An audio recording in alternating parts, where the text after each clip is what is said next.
Mínimo necesario, elevando el nivel del debate político y cultural. Muy bienvenidos a una nueva edición de Conversaciones Necesarias para Mínimo Necesario. En esta ocasión me da mucho gusto saludar a una amiga a la que respeto y admiro mucho, que es Berenice Pardo. Ella es licenciada en Historia del Arte por la Universidad Iberoamericana, donde actualmente trabajas. Estudiaste también Filosofía Política en Barcelona, en la Universidad Pompeu Fabra, y estás haciendo un doctorado en 17 en el Instituto de Estudios Críticos. También, bueno, además de la trayectoria académica, has trabajado como curadora, has trabajado como escritora y tienes entre tus publicaciones Mineral de la Luz, la obra fotográfica de John Horgan Jr. en México, de Ediciones La Rana y el Estado de Guanajuato, De vicios y virtudes, de hechizos y conspiraciones están hechos los hombres, La Inquisición en Nueva España, de la UNAM, Signo, símbolo y arquitectura, poder político visto a través de las casas de Hernán Cortés del siglo XVI en la Nueva España, una publicación de un congreso internacional en Palermo. Y actualmente estás curando una exposición de José de Rivera, me parece, en Puebla, ¿no? José de Ibarra, el lenguaje del afecto, en el Museo Amparo, ¿no? En Puebla, según entiendo, Berenice. Entonces, bueno, sí. Un gusto saludarte. Nos hiciste favor de escribir un pequeño tratado para Mínimo Necesario sobre el erotismo, y este es el podcast complementario. Y entonces, bueno, pues bienvenida. Gracias por aceptar la invitación. Y mi primera pregunta es, ¿por qué este tema? ¿Por qué el erotismo? Bueno, primero, ya me encantaría traer obras de José de Rivera. Algún día, espero, sigo curando y curando exposiciones. Pero bueno, muchas gracias por la presentación, Alfonso. Gracias también pues por la invitación y la demostración de amistad desde hace muchos años, ¿no? A través de esta colaboración. ¿Por qué erotismo? Pues la respuesta simple es porque fue el tema con el que me titulé de la licenciatura. Y la respuesta más compleja es porque empecé coleccionando postales subidas de tono que encontraba en los mercados de pulgas y en casas de antigüedades. Pero casas de antigüedades no famosas, ni mucho menos, sino pequeñas casas que tienen un tiradero, ¿no? Esas casitas que tienen, que de repente abren sus puertas y puedes entrar y hurgar entre las cosas. Entonces, en principio me interesa mucho la fotografía como un documento histórico, como un documento cultural, como producción cultural. Luego ya se va desarrollando y complejizando mucho más el término. Y luego empecé a encontrar estas postales y me llamaron mucho la atención, ¿no? Y la primera pregunta fue la misma que me estás haciendo: por qué estoy viendo esto? Y luego entró mi prejuicio moral: esto es algo muy antiguo, pero se ve moderno, es una imagen pues, que es muy provocadora. Yo me siento, pues bueno, obviamente con mis antecedentes culturales católicos a los que no se puede escapar en México, pues lo primero que uno piensa es, ¿y esto por qué se hace? ¿Quién lo ve? Y cómo se come, ¿no? Sí. Entonces, empezando a investigar al respecto, encontré un fenómeno interesantísimo que tiene que ver no nada más con el coleccionismo, ¿no? Pues de producciones culturales, de imágenes que tienen que ver con el erotismo, sino literatura, y es un fenómeno mundial que sí tiene que ver en el siglo XIX con la revolución industrial y con los giros económicos, ¿no? Con la burguesía, con la creación de nuevos gustos, eh, con la propia técnica, ¿no? Con la introducción de la fotografía como técnica, y también con la introducción de la fotografía como bueno, como ya lo han dicho Roland Barthes, por ejemplo, ¿no? Como algo que irrumpe, es un cambio de paradigma en la comprensión del mundo visual. Y luego ya todo lo que tiene que ver con el erotismo es mucho más profundo, es una cuestión. He llegado a conclusiones diferentes, pero hasta el momento va en que es una cuestión que tiene que ver con periodos históricos, con la necesidad de expresar la sexualidad del cuerpo más allá de su necesidad de reproducción, ¿no? Es decir, de su dimensión biológica, y que tiene que ver con los afectos, que es precisamente uno de los temas que he trabajado en esta ocasión con Paula Mus en la exposición de José de Ibarra. Esta exposición, ¿no?, de pintura se centra en el siglo XVIII. Mi investigación sobre erotismo tiene que ver más, ¿no?, con distintos periodos de la historia, pero yo estoy convencida de que aquello que cruza las producciones culturales de la humanidad desde que tenemos noticia, ¿no?, es el afecto o los afectos. No, pues es es un excelente punto de partida, esto que mencionas, los mercados de pulgas y los anticuarios. Creo que es un excelente lugar para levantar el ancla. Yo también soy visitante asiduo de estos lugares. Quizá mi búsqueda ha sido más por la arquitectura, por imágenes antiguas de edificios y por los libros, ¿no? Por los libros, estos libros de viejo, como les llaman. E incluso alguna vez recorrimos juntos lo que queda de la tradición de Donceles. Y bueno, pues compartimos esa pasión y me llama la atención por dos cosas. A ver, yo quiero como empezar ya trazando la cartografía de nuestra discusión.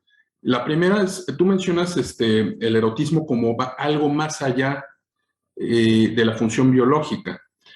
Y en tu texto, al que invito a los que nos escuchan a que lo lean, el pequeño tratado que escribiste para mí, Nosario, está en la página de internet, hablas de la lógica del deseo siempre como algo en pos de lo no asequible, ¿no? Cuando uno llega a experimentar aquello por lo que uno sueña o ¿cómo le puedo decir? Uno con lo que uno idealiza, pues esa lógica del deseo de alguna manera se ve como diluida, ¿no? Es necesario siempre dar la impresión de que hay algo más, ¿no? Y creo que el erotismo va muy de la mano con esta lógica del deseo, porque ambos se nutren también de la imaginación. Y la imaginación ya de entrada es algo distinto o algo más al aspecto meramente reproductivo biológico, ¿no? Entonces, eso creo que es lo primero que podemos, esa ruta es la que quiero que naveguemos. Pero quiero hacer otro comentario, ahora que mencionas esto del fenómeno mundial y de la producción de estos artefactos, como las postales, que nos hiciste favor de prestar unas, por cierto, para tu texto. Y lo que tú haces realmente es una etnografía, o sea, es acercarte a cómo ve el ciudadano o la persona de a pie, por llamarlo de alguna manera, cómo experimenta la sexualidad, porque a veces creo que uno se queda con los discursos de los grandes hombres, entre comillas, o mujeres, y se pierde la dimensión eso. O sea, creo que también muy por esta idea de la filosofía de la historia de Hegel, de que la historia la hace Napoleón, Alejandro Magno y Federico el Grande, y no, o sea, debajo de esa línea hay una,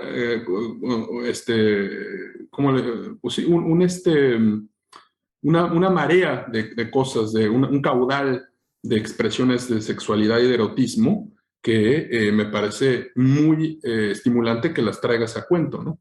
Entonces, está eso, ¿no? Está el fenómeno mundial, pero está esta parte de la imaginación. Y yo, algo que también quiero decir al respecto es siempre cuando dicen porque hay también esta lógica, ¿no? De que el erotismo en la Edad Media, por ejemplo, o sea, como que se evita tocar esos temas porque, bueno, era una época oscura, ¿no? Y yo siempre pienso en los Minnesang, en estos poemas, los manuscritos, y ahí está una carga erótica profunda, ¿no? En esta idea trovadoresca, en estos cantos, en esta manera de dirigirte a la dama, y en estos rituales, ¿no? Que había incluso en Tristán e Isolda, pues hay una fuerte carga erótica. Entonces, Es un fenómeno no solo universal, sino también cronológicamente que abarca distintos momentos de la historia. Es difícil como hablar de una evolución, ¿no? Pero ya hablaremos de eso. A ver, entonces empecemos con esta lógica del deseo y la imaginación. A ver, ¿qué opinas tú de esto Híjole, ya hiciste un recorrido como por todos los temas, pero en primer lugar me gustaría tocar el tema de por qué, a qué le llamamos erotismo o qué se entiende por erotismo. Y bueno, en principio el término es un término que se ha investigado desde hace no mucho tiempo, o sea, seriamente, ¿no? O sea, a través de teóricos, de filósofos, o sea, sobre todo está casi monopolizado por la filosofía francesa, ¿no? Eh, Georges Bataille es como quien más ha hablado sobre el erotismo y dice, tiene un punto muy interesante, ¿no? O sea, él no deslinda o no ve el erotismo como desligable de la muerte. Y eso es algo interesantísimo porque también tiene que ver con el desarrollo del erotismo como parte de la lógica materialista, de la lógica de consumo, de la lógica de la máquina de consumo, como lo entiende Deleuze, por ejemplo, ¿no? Y Guattari. El tema es que la pulsión sexual, y eso de esto ya lo había hablado Freud, está muy cercana, ¿no? De la pulsión de muerte. Pero luego lo desarrolla Bataille de una manera pues mucho más poética, diciendo que el deseo es aquello que queremos que dure o que perdure para siempre antes de alcanzarlo, antes de consumirlo, ¿no? Entonces es igual que la vida, pero también es igual que la muerte. No queremos que llegue nunca la muerte porque es el fin de todo. No, y de la misma manera no queremos nunca no queremos que concluya o consumir ese deseo porque al consumirlo entonces se acaba. Y ahí es donde entra otro concepto que es la tensión, ¿no? O sea, aquello que está entre el sujeto y el objeto, y a lo que tú muy atinadamente llamaste la dama, que luego también es un concepto que introduce Lacan, eh, en tanto que yo no puedo alcanzar ese objeto del deseo, siempre va a haber una tensión. Y esa tensión es lo que mantiene vivo el deseo, ¿no? O sea, el hecho de no poder nunca alcanzar a la dama es lo que mantiene precisamente la lógica del deseo. Y esto o sea, esta fórmula, que aparentemente es muy sencilla, pero realmente es complejísima en la mente, ¿no?, humana, se puede encontrar en la novela de caballeresca, porque ¿cuál es la lógica del caballero, no? O sea, nunca alcanzar el placer de la dama. Si llega a alcanzar o llega a apropiarse de la dama, entonces la única forma de apropiarse de la dama es a través de una violación.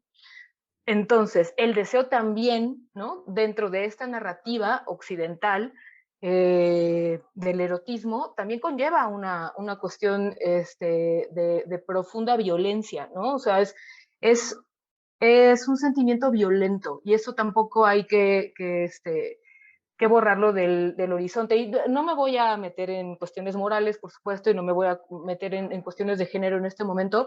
Simplemente lo que quiero es acotar las diferentes narrativas respecto al erotismo y al funcionamiento del erotismo dentro de la lógica de vida. Ahora, más allá de Bataille, pues también hay otros autores que han hablado sobre el erotismo, que incluso se han cuestionado lo que hay detrás del erotismo, que es la sexualidad, ¿no? Foucault, por supuesto, es uno de ellos, y bueno, como ya sabemos, Foucault ve el erotismo desde la sexualidad y las sexualidades de los dispositivos de poder. Está ya muy visto, está muy estudiado, y a mí lo que me interesa es ver qué hay más allá, ¿no? Porque los dispositivos de poder también son historizables, ¿no? Entonces, ¿en qué contexto están sucediendo estos dispositivos de poder? Y para decirlo coloquialmente, ¿qué fue antes, el huevo o la gallina? ¿Son los dispositivos de poder lo que posibilitan al erotismo, o es el erotismo que que existe previo a los dispositivos de poder? Y esta pregunta también se la hace Deleuze, ¿no? Gilles Deleuze dice, a partir de esto, dice, vuelvo a la primera diferencia con Michel Foucault, ¿no? Actualmente, sí, y él habla de del agenciamiento del deseo, ¿no? Y de que los dispositivos son historizables. Por lo tanto, o sea, su conclusión es que previo a un dispositivo de poder existe ya una intención o un agenciamiento del deseo, lo cual me parece interesantísimo. Y pone como ejemplo precisamente el modelo feudal de organización del trabajo, de organización social y también de organización de los afectos. Eso es lo que me interesa y es lo que estoy pues, actualmente estudiando. Aquello, ¿no?, que posibilita expresiones culturales en la literatura, en la pintura, en la fotografía del erotismo y en qué contexto se da como posibilidad de la propia vida, de la propia expresión de, de, del, del poder, ¿no? O sea, que tiene esta tensión. Yo me quedo pensando en esto que mencionas de Eros y Tánatos, ¿no? Berenice, hablas de esta cercanía y por algún momento en lo que estabas hablando me vino a la mente esta expresión, ¿no? De la petite morte, ¿no? La pequeña muerte, ¿no? Del orgasmo, ¿no? Francesa, porque a mí me parece siempre muy ilustrativa, ¿no? O sea, un orgasmo es experimentar una pequeña muerte y en el momento en el que eso se experimenta como absoluto, o sea, digamos, ese fragmento de eternidad, pues ya no se puede experimentar del todo en esta vida terrenal, ¿no? O sea, estoy pensando en Santa Teresa en éxtasis, Sí.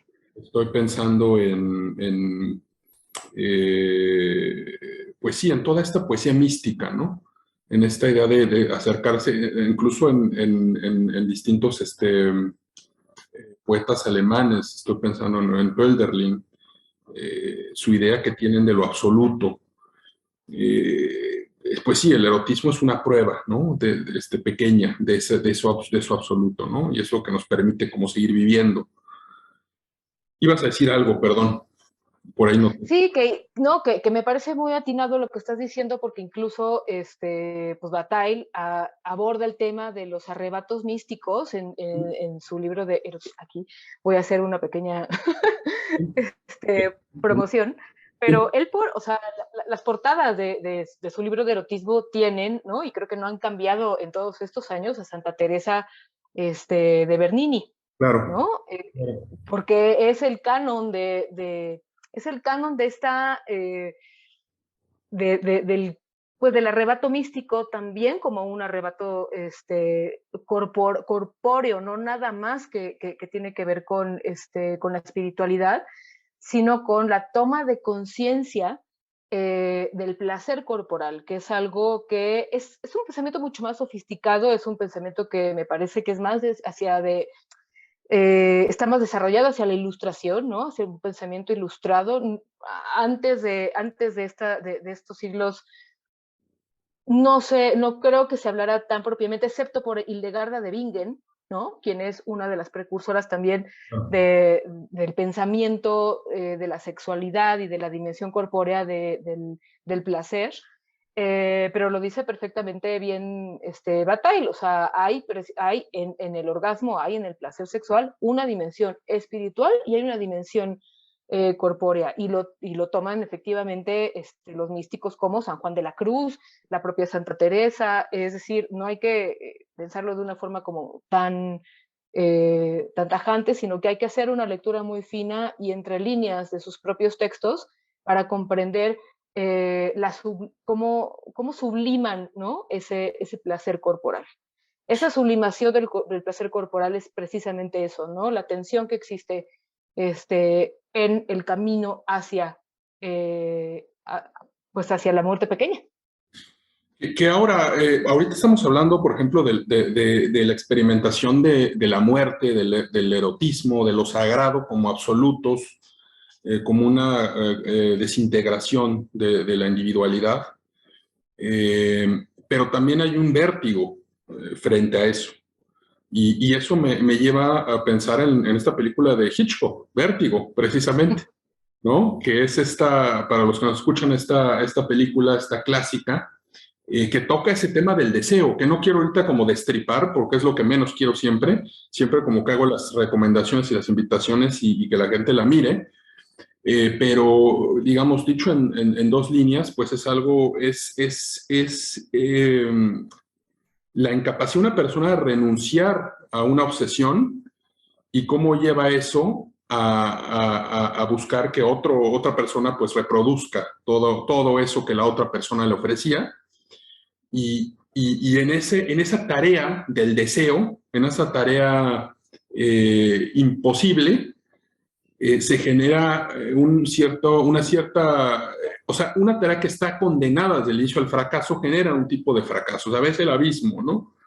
Incluso hay unas tomas ahí de una de las misiones en California que va subiendo el campanario, y creo que ilustra muy bien este tema del erotismo, ¿no? Del deseo. Y también por ahí pues está estas películas de Fellini, ¿no? Donde también me parece, no sé, creo que es en La Dolce Vita, esta escena de Anita Ekberg subiendo también un campanario y este personaje atrás, ¿no? El protagonista siguiéndola, pero sin alcanzarla, ¿no? Que es también una ascensión de la Virgen, puede ser una ascensión de alguna mística. El caso es que se separa, ¿no? Se separa lo absoluto, lo sagrado, la muerte, el objeto del deseo y el mundo terrenal, ¿no? Bueno, ibas a decir algo. No, sí, no había pensado en estas dos películas como metáforas precisamente de esto, pero sí, o sea, hay autores, hay cineastas que tocan magistralmente el tema y me refiero con magistralmente a que no son burdos en el sentido de que pues es que no es necesario poner porque a veces la gente como que se confunde, ¿no? O sea, necesariamente cuando piensan en erotismo creen que debe de haber una escena sexual, ¿no? No, o sea, es aquello que se puede metaforizar de esta manera precisamente, ¿no? O sea, la tensión que produce el deseo entre el sujeto deseante y el objeto deseado. Y cada vez que vemos esa fórmula, el erotismo está presente, no es nada más algo, ¿no? O sea, tan palpable o tan evidente como la relación sexual. Es un sentimiento humano que efectivamente está mucho más cercano de la muerte a través del vértigo constante que produce, ¿no? Esa tensión. Sí, yo creo que hay autores italianos, sobre todo los italianos, ¿no? Han sabido mostrarlo de manera sutil y muy no tan gráfica como los autores norteamericanos. Es que, por ejemplo, tú hablas hace rato, me encantó que utilizaste la palabra fino. O sea, uno tiene casi, o sea, la representación del erotismo es un lugar en el que resbalan muchos autores, ¿eh? O sea, es un tema en el que es muy fácil derrapar, incluso cinematográficamente. Como dices, o sea, incluso ni siquiera es un tema de moral, porque mucha gente confunde a veces, dice, ah, bueno, es que la moral impide ver el cuerpo completamente desnudo, pero si tú me preguntas, si te avientan como de inicio, ¿no? O sea, y quiero que lo voy adelantando, pero entraremos al tema después, la pornografía, ¿no? Que es así, sobre todo la cuestión más burda, que es aventarte así el cuerpo como estudio anatómico mal hecho.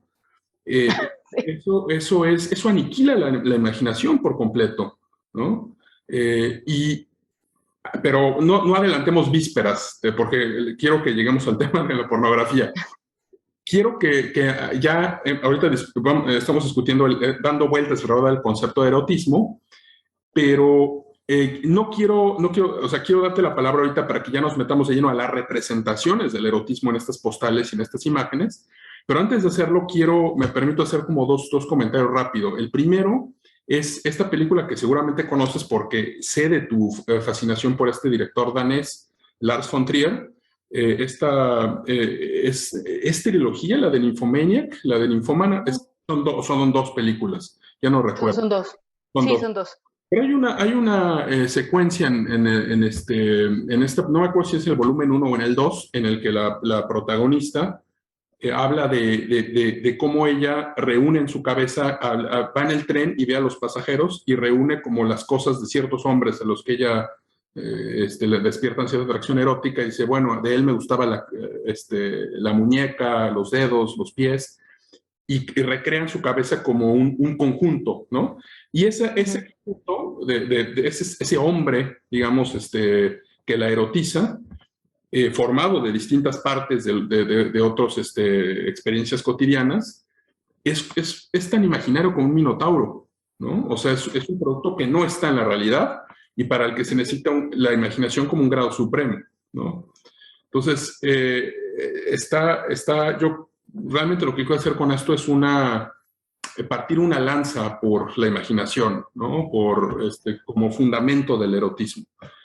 Y quiero leer unos versos de este poeta argentino Oliverio Girondo, de este poema que se llama Milumía, porque creo que ejemplifica muy bien, de otra manera, otro camino al de Santa Teresa, pero ejemplifica muy bien cómo este erotismo pues es una desgregación al final, ¿no?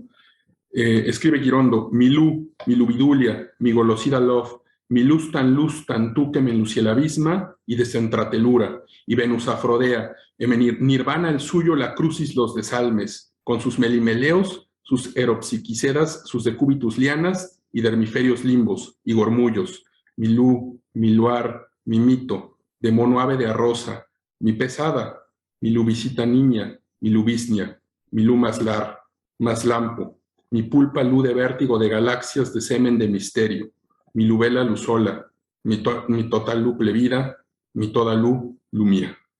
Entonces, muy en el sentido de Girondo, pues tenemos estas imágenes, ¿no? De galaxias de semen de misterio, Venus Afrodea, ¿no? O sea, Sí. para mí Nunca había escuchado ese verbo. es una deconstrucción, pero se busca como aprender el sentimiento erótico, ¿no? Y que a veces escapa como las categorías ya preestablecidas. Pero bueno, ya hablé demasiado. No sé si tengas algo que decir sobre esta película de Ninfómana y este poema, y si no pasamos a que nos hables de las postales y estas representaciones. Sí, de las películas de Fontrier, fíjate que no me parecieron tan bien logradas. O sea, yo encuentro mucho más erotismo en el Anticristo, y de eso ya hablaremos después, porque creo que necesitamos desarrollarlo ampliamente. Merece un capítulo. Sí, alguna vez estaba muy chavita cuando escribí un artículo sobre el Anticristo en una revista que se llamaba Ciclo Literario. Y bueno, tengo que regresar a ese texto porque ahí desarrollo un poco cómo creo que funciona, ¿no? El deseo y el erotismo en esta película. Y Nymphomaniac no me parece tan bien lograda precisamente por eso que dices. O sea, ella se crea en su mente esta especie de minotauro, y precisamente porque es un minotauro, ¿no? Que no existe, entonces el deseo crece en el sentido de que pues es un objeto que es inalcanzable, ¿no? Pero con lo que rescato, por ejemplo, de Fontrier es que maneja bien el concepto del fetichismo. O sea, el objeto deseado se construye a través del fetichismo. Y el fetichismo tiene que ver directamente con la creación de deseo, ¿no? O sea, efectivamente, bueno, fetichismos hay miles, ¿no? Para echar para arriba, y películas sobre eso hay para echar para arriba, y producciones culturales. En Japón, los pies, ¿no? De las mujeres son un fetiche, bueno, en todo el mundo, porque también ya veremos que en México hay fotografías, por ejemplo, de Juan Crisóstomo Méndez, que es un gran fotógrafo de los 20, donde yo creo que su fotografía más elegante y más erótica es él sosteniendo un zapato, ¿no? Un pie y un zapato, que creo que eso es fantástico. En fin, creo que lo que maneja muy bien Fontrier ahí es el concepto del fetichismo, y luego tú también introdujiste un concepto que me parece interesantísimo, que ya después hablaremos sobre pornografía, pero sí, efectivamente la pornografía desdibuja, ¿no? Desdibuja irónicamente, haciendo mucho más mucho más nítidas las imágenes, quitándoles el velo. Exacto. Es una de las cosas que tiene el erotismo, que yo creo, ¿no? O sea, a la conclusión que he llegado, ¿no? Respecto a la pornografía, es lo velado siempre en el sentido precisamente de que es algo que no llega a alcanzarse, el erotismo mantiene esta tensión y el velo es aquello que mantiene también la tensión en términos como de imagen, ¿no? Si tú quitas ese velo, es como si el voyeur abriera la puerta, ¿no? Ya no está viendo a través de la cerradura, sino que abre la puerta y entra en la escena. Entonces ahí se acaba el deseo, cumple su deseo, que es pues apropiarse, ¿no? del objeto, y se rompe la ecuación, que es la tensión que mantiene vivo, ¿no? La ecuación erótica. Y hay un hechizo que se rompe también, y creo que también tiene que ver con la arquitectura incluso. O sea, esta arquitectura, Sí, con el cuerpo.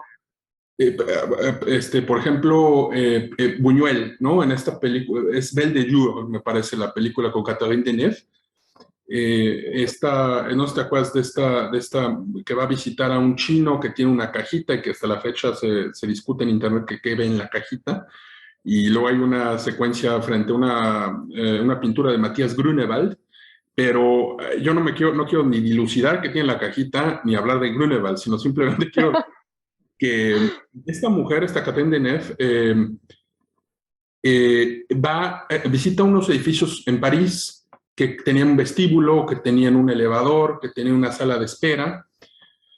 Y creo que también, si lo pensamos incluso en la arquitectura árabe, lo digo en términos genéricos, no muy romos, o sea, no, seguramente hay alguna arquitectura del sur de España, del norte de África, etcétera, pero lo que voy es esta idea de las celosías, esta idea de los espacios para refrescarse, estas ideas de los zocos, toda esa arquitectura también puede ser del deseo, porque no es lo mismo descubrir a alguien o aproximarse a este momento sagrado a lo largo de distintos pasadizos, que lo digo metafórico y lo digo en términos de espacio, a simplemente, en términos pornográficos, pues estar ahí, abrir la puerta y perdonad la expresión, como va, ¿no? Creo que hay una, Sí. una diferencia ahí, ¿no? No sé, Sí. ¿no? La expresión española, hay una expresión española que dice aquí te pillo, aquí te mato, y esa creo que define exactamente a lo que no quiere, ¿no? Claro, Llevar el erotismo, claro. ¿no? Sino la pornografía. Y sí, yo creo que tienes razón, o sea, la arquitectura tiene muchísimo que, o sea, hay arquitectura sensual y arquitectura no sensual. Hay arquitectura funcionalista, que es precisamente que está enfocada, ¿no? A un funcionamiento, ¿no? De los espacios de manera muy práctica, y hay arquitecturas que casi puedes palpar, ¿no? O sea, el deseo, ¿no? A través de las formas. Y creo que lo que tú dices de la arquitectura árabe tiene mucho que ver con el hecho de que no tiene ángulos, los ángulos están en la decoración, en la geometría sagrada, en la repetición de las formas para lograr, ¿no? Estas formas hipnotizantes que son, pues, precisamente aquello que te lleva a pensar en Alá, bueno, en Dios, pero o sea, las formas que tiene la arquitectura árabe es que no tienen ángulos, y eso es interesantísimo. Son formas muy orgánicas que fluyen, y tiene que ver con la naturaleza, y la naturaleza tiene que ver con el cuerpo, y esto tiene que ver también con un tema, pues con el tema de la corporeidad, y de cómo se incluye al cuerpo en la dimensión arquitectónica, ¿no? Cómo se vive el cuerpo día a día. O sea, hay culturas en las que uno tiene que ser consciente de su propio cuerpo, y hay culturas en donde el cuerpo desaparece casi por completo. Y yo me atrevería a decir que, y eso creo que me parece que por ahí lo digo en el texto, hoy en día damos una flojera tremenda porque ha desaparecido nuestro cuerpo, ni siquiera lo pensamos. O sea, todo el mundo habla sí, del cuerpo y por ejemplo, de las diferentes expresiones de la sexualidad, de las expresiones de género. Ok, eso es teoría, ¿no? Pero ¿qué hay más allá de eso? Hay un cuerpo, o sea, todo el tiempo estamos hablando pero no estamos siendo conscientes de que existe. Entonces caemos en categorías casi absurdas, ¿no? Que son como cajones que se abren y se cierran, sin ser conscientes de la dimensión corporal y de cómo interactuamos el uno con el otro. Y eso no sucede en la cultura árabe. Estamos muy sesgados por información que tiene que ver con cuestiones religiosas o con cuestiones políticas, pero una cosa es cómo se vive una religión o cómo se vive una facción religiosa o cómo se vive una creencia dentro de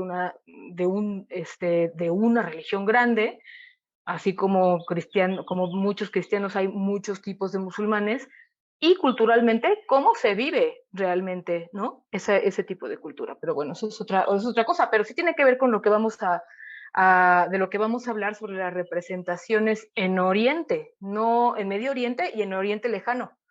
O sea, nosotros creemos que que descubrimos no sé, ¿no? El arca perdida con el tema del erotismo en Occidente, y sobre todo Francia se ha apropiado muchísimo teóricamente del tema, pero de las representaciones más antiguas que existen, ¿no? Eróticas, pues nacieron en Oriente, en el Mediterráneo, y luego más allá, en China, en Jordania, en fin. Japón, ¿no? También tiene una tradición muy, Claro, mucha elegancia, ¿no? sí, y con muchísima imaginación. ¿Qué es lo que también estoy diciendo? O sea, el erotismo no existe porque no es palpable, no es algo, o sea, yo no salgo y digo al señor erotismo como está, y tampoco es un lugar, ¿no? En el que yo me puedo encontrar, no es un punto geográfico, no es una persona, es algo que sucede en la imaginación, es una construcción, y es una construcción muy sofisticada, porque opera a distintos niveles, sí de la imaginación, pero también de la vida cotidiana, y a veces no nos damos cuenta, porque también tenemos un filtro moral muy fuerte, y creo que cada vez mucho más fuerte. Que ahorita dices algo en lo que quiero detenerme, porque creo que nos da pie a hablar ya de lleno de las representaciones, y es esto de, una cosa es la religión en papel, los mandamientos y lo que exige cada religión, y otra cosa es la religión cotidiana, cómo la viven las personas. Y eso creo que,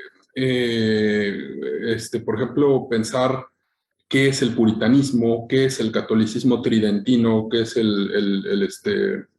qué es Afganistán hoy en día, y qué es, o sea, qué es lo que vemos en CNN sobre estas mujeres con velo, pero qué es lo que pasa en la vida cotidiana, ¿no? Y eso creo que se pierde. A veces se trazan conclusiones temerarias desde lejos, desde esto, ¿no? Y no desde la sexualidad cotidiana. Bueno, pasa en realidad en todos los ámbitos, pasa en la política, pasa en muchos ámbitos, pero en el erotismo me parece aún todavía más empobrecedor no considerar lo cotidiano. Entonces, ahora sí, después de que le dimos vueltas y vueltas al término, entremos ya a esto de las representaciones. Platícame, porque es lo que, digamos, lo que más te interesa, ¿no? Las representaciones del erotismo, sobre todo en el siglo XIX, me parece. Entonces, cuéntame de eso. Cuéntanos. Me interesa el siglo XIX porque, como te comenté, creo que marca, ¿no? un paradigma, un cambio en el paradigma, tanto de la reproducción, ¿no? De imágenes, como de la comprensión y los alcances, ¿no? De estas imágenes, porque pues prácticamente se vuelven universales, es decir, prácticamente cualquier persona podía tener acceso a estas imágenes a través bueno, voy a sonar muy benjaminiana, pero de la reproductibilidad de la imagen, ¿no? Pero si no se hace una investigación como más formal de rastrear cuáles son los orígenes incluso de las representaciones como las vemos, porque otra cosa o sea, que me he dado cuenta o sobre la que he caído en cuenta observando estas imágenes, estas postales eróticas, por ejemplo, es que se repiten mucho las poses, se repiten los gestos, que los gestos para mí, ¿no? Son el alma de la representación erótica, y se repiten mucho las composiciones. Entonces la pregunta es, ¿y por de dónde viene? O sea, sí son modas que atienden a gustos, y hay que pensar, por ejemplo, bueno, es del siglo XIX, pero el siglo XIX, ¿en dónde? Francia, pongamos, ¿no? O sea, Inglaterra, que también era una sociedad pues, complejísima, ¿no? Porque por un lado tienes a los valores victorianos y por el otro lado tienes una sociedad súper pujante en términos económicos que tiene acceso a cuestiones, ¿no? Comerciales como la fotografía, ¿no? Y la fotografía erótica. Pero bueno, ¿qué estaba sucediendo en Europa en ese momento? Pues las grandes potencias políticas tienen dominado a las grandes expotencias árabes, ¿no? Por ejemplo. Entonces, lo que dice es, si hay lugares, ¿no? Que se quedan en la imaginación de los decimonónicos como aquellos lugares en donde es posible la fantasía. ¿Y cuáles son esos lugares, no? Son lugares imaginarios como los palacios de Sherezada, los palacios donde suceden las escenas de las 1001 noches, y entonces se construye una especie como de, pues como de claustro de imágenes a partir del cual construir eh, escenas y escenografías. Entonces, de pronto ves o sea, una profusión de postales con odaliscas por aquí, odaliscas por allá, pues por supuesto todas, ¿no? Con Ang tiene este famoso gineceo, ¿no? Que es la representación de una mujer de espaldas, muy, muy sugerente, que está en un hammam, o sea, que está en un baño de mujeres, en un baño árabe. Entonces, la imaginación occidental lo que hizo fue apropiarse de la fantasía árabe, de la sensualidad que producen estos espacios, e inserta ahí su propia idea del erotismo con mujeres que son inalcanzables. La propia escena es inalcanzable, y esto es lo que le da, lo que produce, ¿no?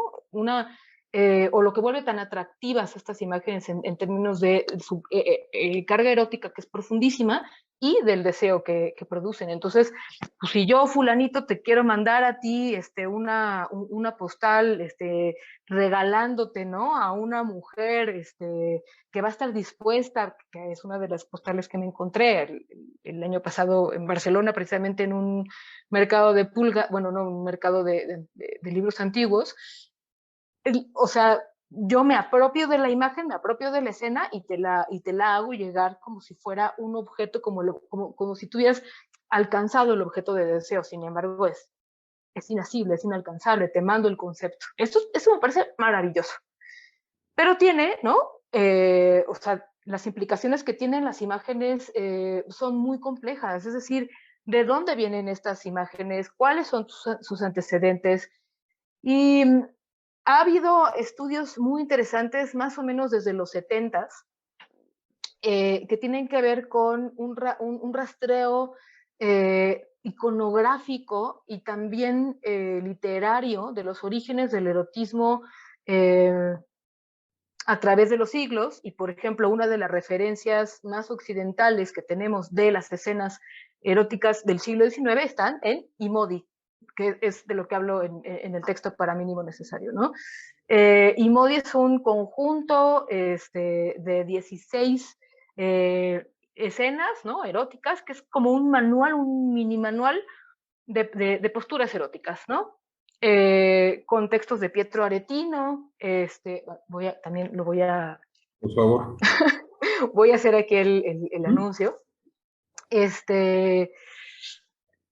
Bueno, los grabados son de Giulio Romano, Marcantonio Raimondi, o creo que Marcantonio Raimondi es el que graba y Romano es el que dibuja, en fin, pero son modelos que ya existían, o sea, ellos tampoco los inventaron, pero son modelos que se occidentalizan, ¿no? Y sirven como una especie como de manual erótico, que luego le ponen unos sonetos, Pietro Aretino le pone unos sonetos subidos de tono, y tienes un libro que fue publicado en la Venecia del siglo XVI, ¿no? En la Venecia del pleno Renacimiento, a pocos años de distancia de haberse creado la imprenta en Occidente, y entonces se distribuye, ¿no? Este manual. Hay que pensar en la Venecia de la época, es una Venecia pujante donde hay también, o sea, un contexto que permite este tipo de reproducciones y este tipo de consumo. O sea, aquí yo creo que ya sería importante introducir estos términos, ¿no? O sea, la producción y el consumo de cultura que tiene que ver con el erotismo. Es una Venecia multicultural, ¿no? O sea, como puedes encontrarte mercaderes, ¿no? Judíos, te puedes encontrar mercaderes musulmanes, te puedes encontrar gente que viene todavía de la ruta de la seda. Es un crisol, ¿no? De culturas, y también, por supuesto, esto permite cierta apertura, ¿no? Respecto a las prácticas sexuales. Hay un comercio sexual importante, ¿no? Hay prostitutas algunas prostitutas que son consideradas incluso como de alto estándar, por decirlo así, sin ofender, porque son prostitutas a las que llaman los propios marqueses, los condes, los reyes, ¿no? Y son mujeres que son letradas, están educadas y tienen acceso a un bagaje cultural amplísimo, con lo cual no solamente acompañan al hecho, ¿no? Al hombre, sino que lo acompañan en términos espirituales. Eso es una cultura interesante. Y dentro de o sea, es interesantísimo este fenómeno, ¿no? Una de estas mujeres es una famosa meretriz que se llamaba Verónica Franco. Luego hay otra mujer también que me parece que es de Roma. Dentro de este contexto se empieza a reproducir los modos y modi, ¿no? Por supuesto, el Papa los prohíbe y solamente se supone que sobrevive un ejemplar o 2 ejemplares, y de ahí que hasta el siglo XIX los retoma el conde de Balbec. Y luego ya Editorial Ciruela hace unos años. Pero todo este recorrido que hace este pequeño manual es que todavía no es, o sea, no estamos hablando de los antecedentes más antiguos.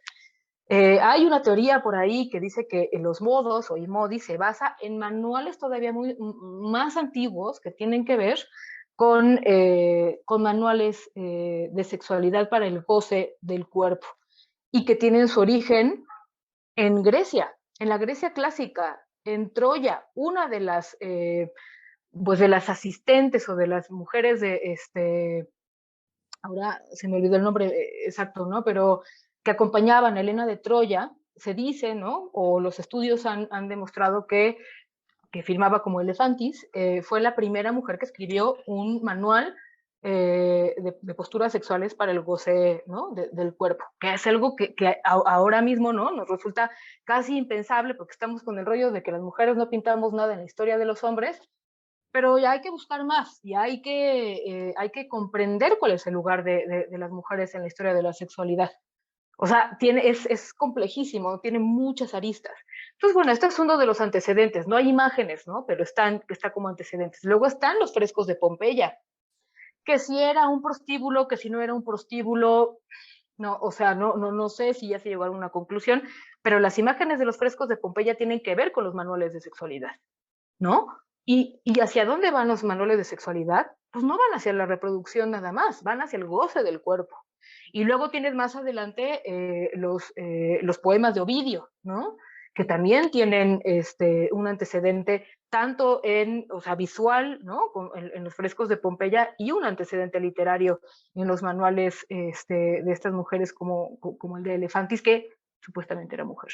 Entonces, tienes ahí una tradición de manuales eróticos con escenas muy marcadas, con cuerpos, con figuras muy estandarizadas, que finalmente pasan, ¿no? Llegan hasta el Renacimiento por distintas circunstancias, y del Renacimiento llegan al siglo XIX, pues también por distintas circunstancias, sobre todo por el rescate, ¿no? Bibliográfico de este ejemplar.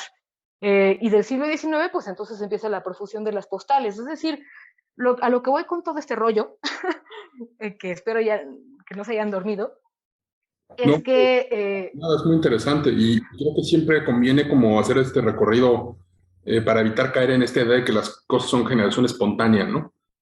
Exacto, sí. No, el siglo XXI no es una caja de Petri donde, ¿no? O sea, por generación espontánea se crea una cultura visual o sea, súper, no, o sea, casi no hay nada que no se haya inventado, excepto tecnológicamente, ¿no? O sea, siglos atrás. Y la noción del erotismo ha acompañado a Occidente a través de Oriente desde o sea, Grecia, perdón, Sí. Grecia no es Occidente.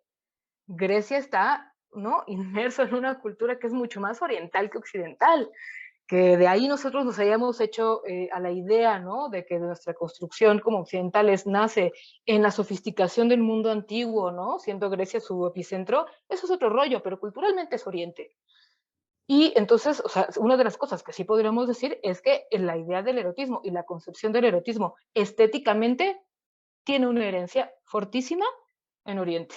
Bueno, ibas a decir algo. Bueno, yo me quedé pensando también en esto de la razón o sea, que este orientalismo que tú mencionas ahí como de pasada, eh, que hemos tratado en otros episodios ahí con el buen amigo José Muelas, hablamos de, Sí, sí, sí, sí, es ¿no? Esta buenísimo ese podcast. Sí. parte de Eugenia Montijo, ¿no? Y cómo lleva esta tradición del sur de España a Francia. Y estoy pensando también en momentos como claves, ¿no? Finales del 18, mediados del 19, el Marqués de Sade, ¿no? Eh, Ahí hay también, porque mucha gente se queda con este de, bueno, es que son libros prohibidos y en el vocabulario como que está esta idea de sadomasoquismo. Bueno, ese es más bien de Saxer Mason, ¿no? De este otro escritor, pero Ajá, Amazon, sí, sí, sí. ajá, que Mazo. hay una película de Polanski, ¿no? La Venus de, ay, cómo se me fue el nombre, pero tiene un nombre, una película sobre Saxer Mason. Eh, pero bueno, más allá de esto, de lo que es Juliet y los vicios de la virtud y demás, es una confrontación con la razón revolucionaria, la razón del 18, ¿no? Exacto. Ahí Sí, sí. es algo que como que se pierde de vista y no es tampoco, digamos, azaroso que en el siglo XIX aparezca también este libro de la rama dorada de Fraser, ¿no? O sea, hay un de la antropología y también por ahí asoma pintor Paul Gauguin, ¿no? Con sus Venus de la Polinesia. Porque bueno, ahorita hablaste tú de Oriente, pero también empieza como ese interés de la antropología, que dará de continuar después Malinowski y otros, por el paraíso, ¿no? Por algo que está lejos de la civilización. Ese desencanto con la civilización que ya apunta el Marqués de Sade y que en estos otros dos alcanza como otros matices, porque es, bueno, este continente ya está condenado, ¿no? A la técnica, a la civilización, a la revolución industrial, ha perdido su encanto.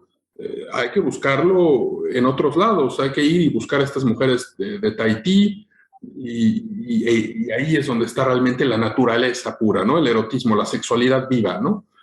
Entonces, ahí volvemos a este tema, ¿no? De cómo se retoman ciertas imágenes lejanas y se vuelven parte de la cultura occidental, ¿no? Se empieza hasta la fecha, o sea, hasta la fecha está como muy, voy a decir una barbaridad, pero, por ejemplo, en Europa, pues toda esta lógica de lo latino está también muy imbuida con ese gran otro, ¿no? Ese otro sensual, ¿no? Ese otro que Sí, sí.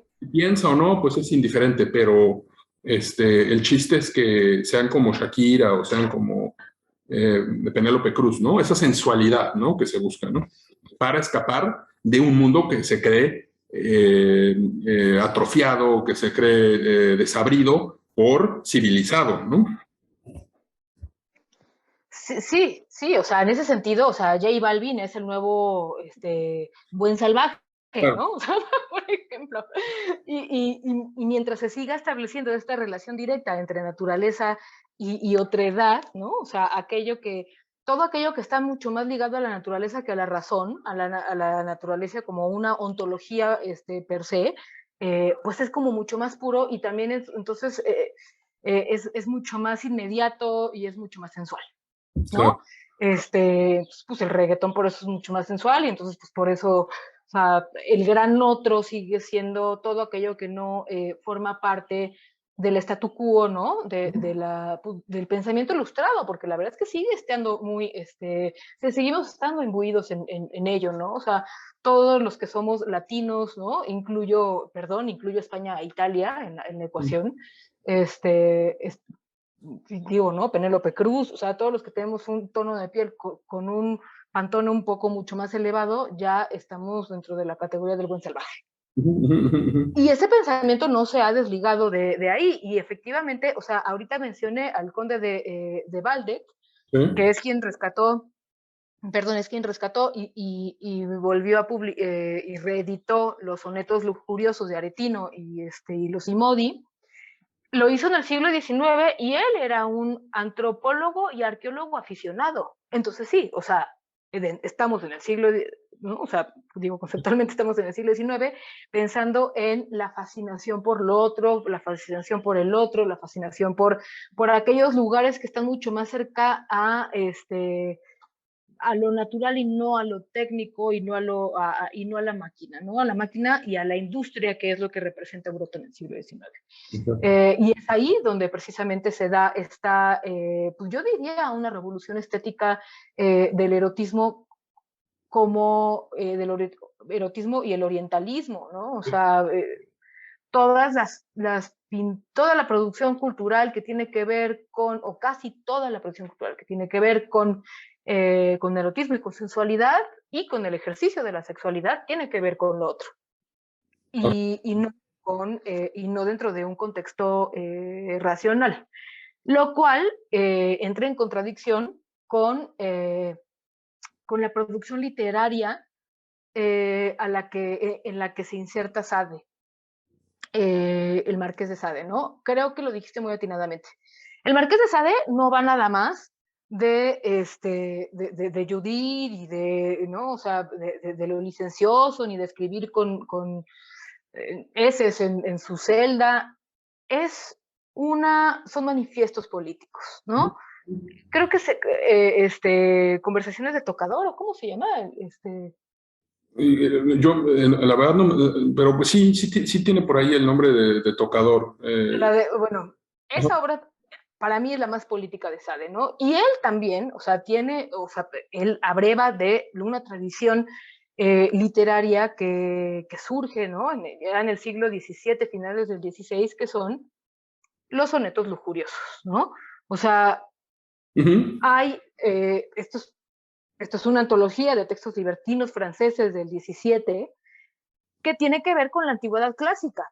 O sea, retoman, ¿no? Mitología, o sea, son textos que retoman mitos griegos, ¿no? Que también abrevan de la mitología romana y la distorsionan un poco para hacer su propia versión, ¿no?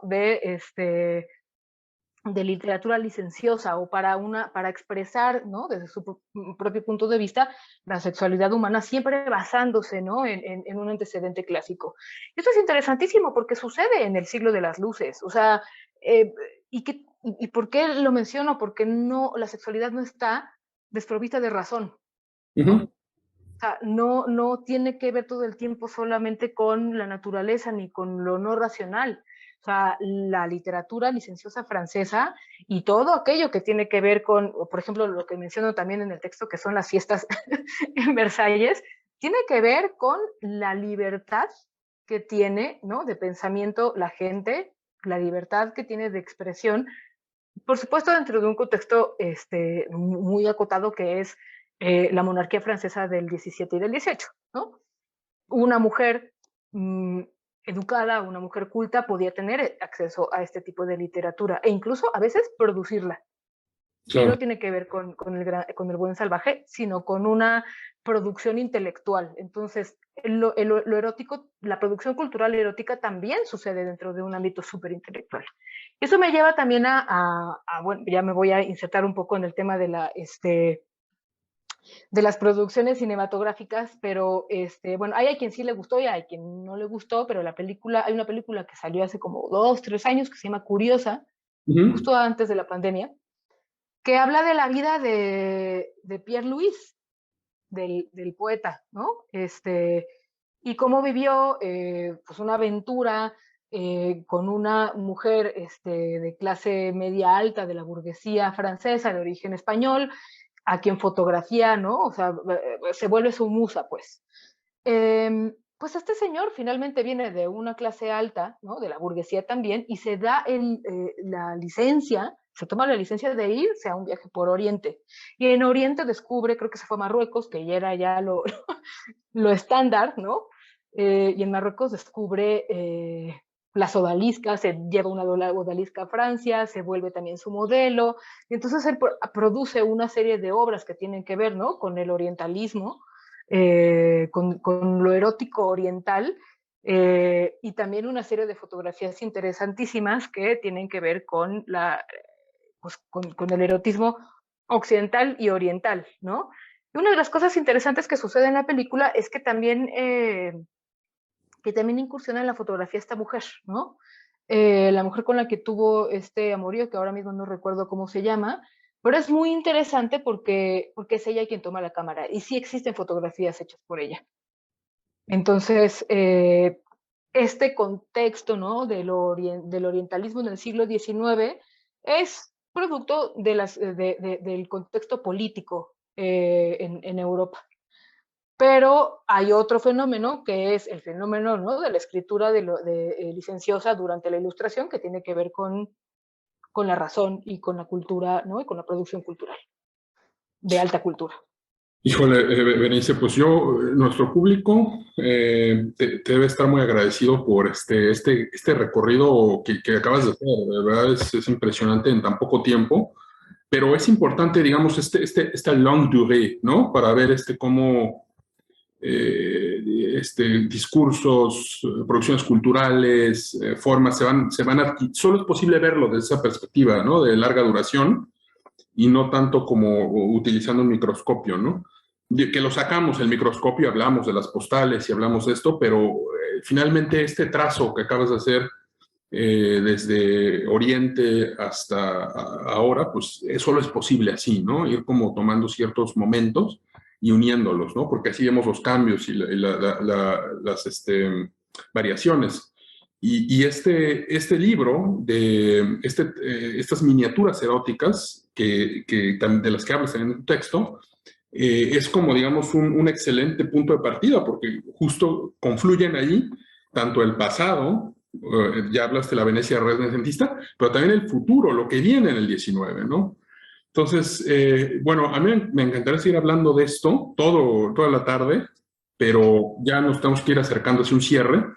Y para terminar, bueno, no sé si quieres decir algo más sobre esto, pero la última cosa que quiero que hablemos hoy es qué nos queda al siglo XXI y algo de pornografía, ¿no? O sea, ¿qué pasa con el erotismo y la pornografía? Te adelanto, yo no soy mucho de estas ideas catastróficas de, ¿cómo se llama? Estamos en el fin y la decadencia. O sea, sí hay razones suficientes hay para sentirnos apocalípticos, pero creo que cada época pues tiene cosas, o sea, conviven las dos tendencias siempre, ¿no? O sea, no es una historia lineal, ¿no? Que vaya hacia el precipicio, sino que hay altas y bajas, ¿no? Pero tú me dirás. Bueno, primero, ¿tienes algo que agregar a esto, a tu recorrido? Y si no, pues ya, tus conclusiones para el siglo XXI, el erotismo, el arte y, pues sí, sobre todo eso, ¿no? No, de lo anterior no tengo nada que agregar porque si no, no vamos a terminar, pero sí, quizás con lo que cerraría esa parte y abriría esta última que ya para acercarnos al final de la charla, es que efectivamente como que nos hemos abocado a ver la realidad con un microscopio y el siglo XXI es de microscopios, ¿no? O sea, prendemos la televisión y vemos CNN y entonces vemos la particularidad, ¿no? De un punto de vista, de una noticia, de una realidad, de un lugar imaginario a veces, ¿por qué no? Porque ni siquiera es un lugar real, me refiero a imaginario porque se inventan, ¿no? O sea, términos se inventan, amenazas, etcétera. Hay que ver la realidad con un telescopio.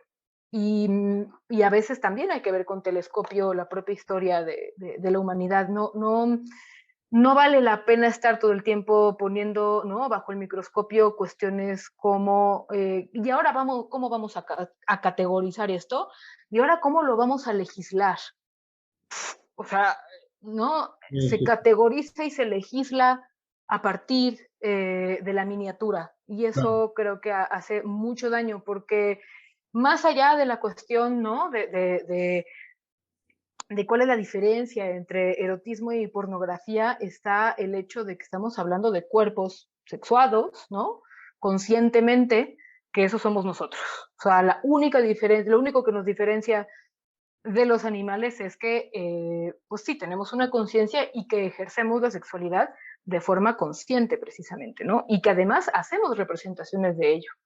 A quien le gusta la pornografía, que la vea, claro. ¿no? Que la consuma, pero que asuma su consumo. A ver, no estoy haciendo una apología de lo ilegal, todo tiene sus límites, por supuesto. No, pero, Tampoco estoy haciendo una apología de la patología, pero, o sea, que si lo quieren consumir está bien. Eh, pero más allá de eso, o sea, yo me refiero al erotismo como ser conscientes de nuestro propio cuerpo, ¿no? Eh, Salir a la calle y estar conscientes de que tenemos un cuerpo visible, de que la relación con el otro, ¿no? Se establece a partir de lo que yo quiero y cómo quiero que me vean y cómo quiero ver a los demás. Pero si nos invisibiliza, o sea, si nosotros mismos nos invisibilizamos y negamos, ¿no? La dimensión corporal que tenemos y que tiene una pulsión de muerte, pero que también tiene una pulsión sexual, pues entonces no vale la pena vivir. claro.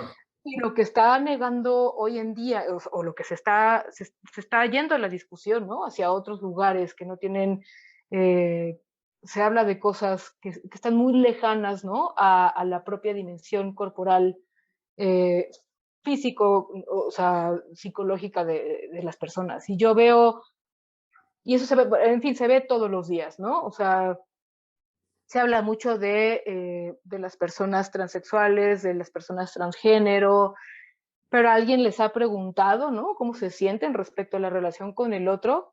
Ni siquiera los ven, porque hay un rechazo al cuerpo del otro en general, no nada más al cuerpo del otro diferente. Oye, que esto que dices de la defensa de una apología de lo ilegal, pues siempre es relativo, ¿no? Porque, bueno, ahí ya nos meteríamos en una discusión teológica del orden verdadero y los órdenes, pero bueno, para lo que es para el Estado ilegal, pues en otros lados no, ¿no? Y en otros lados sí, y entramos ahí en unas discusiones interminables, pero para no irnos con ese regusto burocrático de una discusión de leyes, pues yo prefiero mejor quedarnos con esta idea de lo polivalente, ¿no? Lo polivalente y lo polisémico de las manifestaciones eróticas y que invariablemente escapa a regulaciones, pues sí, regulaciones como obtusas, ¿no? Esta manera de querer encasillar, ¿no? O sea, incluso discursos identitarios, ¿no? O sea, siempre se va Totalmente. siempre se va a escapar, ¿no? O sea, y eso, pues bueno, no quiero caer en un nihilismo de cada quien que se erotice con lo que quiera, porque pues ahí entran otras consecuencias, ¿no? O sea, habría que ver ahí, por ejemplo, trata, ¿no? De menores o estas transacciones en términos de libre mercado entre países como, no voy a decir más países como Tailandia y otros en Europa, pues pueden ser problemáticas, ¿no? Pero problemáticas o no, el sentimiento existe, pues, ¿no? Y siempre va detrás la ley como persiguiendo algo que parece como inalcanzable, ¿no? Entonces, pues bueno, no sé, una conclusión, algo que quieras decir, mi querida Berenice, para despedirnos. Pues que la censura está en manos de la ley, ¿no?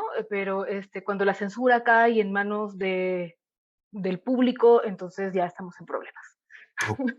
Yo invito a que la gente no se autocensure, que el público lea, que consuma todo tipo de producciones culturales y que no le quite el velo, ¿no? O que no clausure o que no censure el velo, sino que lo acepte como parte Claro. de la producción cultural a la que se tiene acceso. Y bueno, eso es un temazo.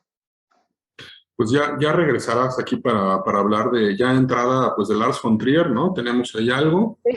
Y esto, pues es otro tema, ¿no? Entonces, bueno, pues yo me despido, te agradezco muchísimo Invito a todos a que lean tu texto en mínimo necesario, tu pequeño tratado, en menos de 7 minutos, condensado, y para los que quieran, pues aquí está, bueno, ya para cuando ahorita el que quiso, pues ya lo está acabando de escuchar, pero bueno, es el podcast complementario.